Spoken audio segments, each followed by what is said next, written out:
काळ हा इतका भयान आणि बिकट होता. दिवसा ढवळ्या कुणालाही उचललं जायचं, दिवसा ढवळ्या कुणाचीही आबरू लुटली जायची, कुणीच दाद मागणार नव्हतं. अरे कुंपणानं जर शेत खाल्लं तर कुणाकडे जावं. आणि अशीच एक घटना घडली. रांजाच्या पाटलानं एका गोर गरीबाची पोर दिवसा ढवळ्या उचलली, दिवसा ढवळ्याच्या पोरीवरती अत्याचार केला. पोरीनं आयुष्याची माती झाली म्हणून स्वतःला विहिरीत झोकून दिलं.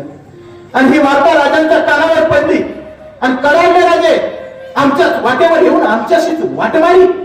आणि राजे येसाजीकडे पाहताना म्हणायला लागले, येसाजी मुसक्या आवळा पाटलाच्या, मुसक्या आवळा पाटलाच्या. तसे आमचे येसाजी पाटलाच्या वाड्याच्या समोर गेले काही निवडक मावळ्यांना घेऊन आणि पाटलांना आवाज दिला, पाटील पाटील.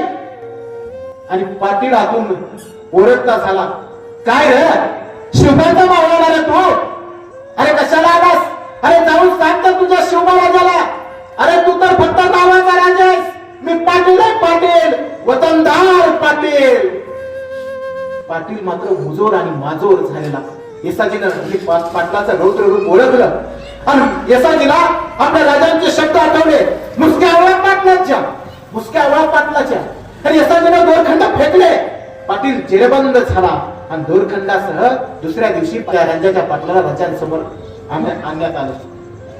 आणि राजांच्या हातात ती तलवार बघून पाटील मात्र गहिवरला, घाबरला आणि राजांना म्हणायला लागला, राजा एक वेळ माफी, राजा एकदा माफी, राजा एकदा माफी. परत अशी चूक व्हायची नाही राजा, एकदा माफी.